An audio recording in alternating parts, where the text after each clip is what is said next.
ଛାକଣ ଧରଉଛ ରଙ୍ଗେ ଆସି ମୋର ଛାକଣ ଖାଇବ ମୁଣ୍ଡ ପୁଟି ଗୋଡ଼ ଖାଇବ କରିବି ଟ୍ୟୁସନ ହାତ କାଢି ଗୋଟେ ପଳେଇବି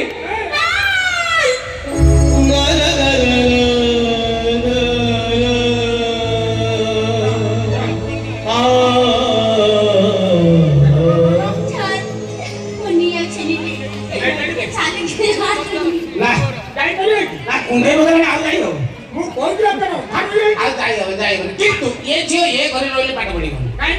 ନା ଏ ଘରେ ରହିଲେ ପାଠ ପଢିବ ସେ ମେନ୍ କଥା ଏ ଘରେ ରହିଲେ ପଢିବନି ଏଇଥିପାଇଁ ଏ ଘରେ ବାସ୍ତୁ ଦୋଷ ରହୁଛି ଆପଣଙ୍କର ଅଗ୍ନିକୋଣ ମୋଡ଼ ରହୁଛି ଆପଣ ସିଢି ତଳେ ପାଇଖାନାଟା କରିଦେଇଛନ୍ତି ଆପଣ ଦକ୍ଷିଣ ପଶ୍ଚିମ କୋଣରେ ପାଣି ଟାଙ୍କି କରୁଛନ୍ତି ଯାହାଫଳରେ କି ବାଟ ବି ସରୁଛନ୍ତି ଏଇ ବାଟ ଦେଇକି ଯାଉଛନ୍ତି କିନ୍ତୁ ତମ ଘରକୁ ଆସୁନାହାନ୍ତି ସେ ପଡ଼ିଶା ଘରକୁ ପଳାଉଛନ୍ତି ଯାହାଫଳରେ ପଡ଼ିଶାର ପିଲା 3ଟା ବର୍ତ୍ତମାନ ସରକାରୀ ଚାକିରି ପାଇଗଲେ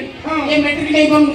ତେଣୁ ଏ ଘର ହବନି ଏଠୁ ସେ ଅଲଗା ଘରକୁ ଯିବ ଆଇଦର ଭଡ଼ା ଘରକୁ ଯିବ ଭଡ଼ା ଘରକୁ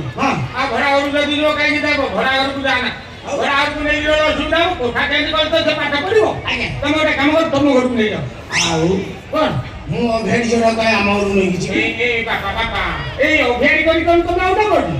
ଆଉ ତମେ ଘରକୁ ନେଲେ ତାକୁ ଭିଆଡ଼ି କରି ନେଇଯିବ ନା ମାନେ ବାହାର ସାଥି ହେଇକି ସକାଳ ସୁବିଧା ଯାଇ ବହୁତ ସଜେଇକି ତମେ ନେଇଯିବ ଆଉ ଛାଡ଼ ମଟନ ଲୋଭରେ ଆଇଥିଲି ମଟନ ତ ମିଳିଲାନି ଯାହା ଛାଟଣ ମିଳିଛି ତାକୁ ନେଇକି ଚଳେଇବା ଆଉ ବାପା କଣ ନା ମୁଁ ଭାବୁଥିଲି ଅଙ୍କଲ ବାହାଘର କଥା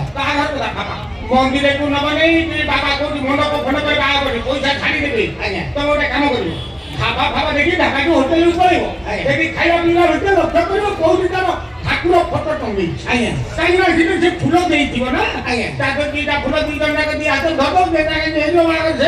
ନାଇଁ ବାପା ଆମେ ଯେ ଢାବାକୁ ଯିବୁ ଠାକୁର ଫଟୋ କରିଦେବ କାହିଁକି ଯିବୁ ଆଉ ସେଇ ଯୋଉ ଢାବାରେ ବସି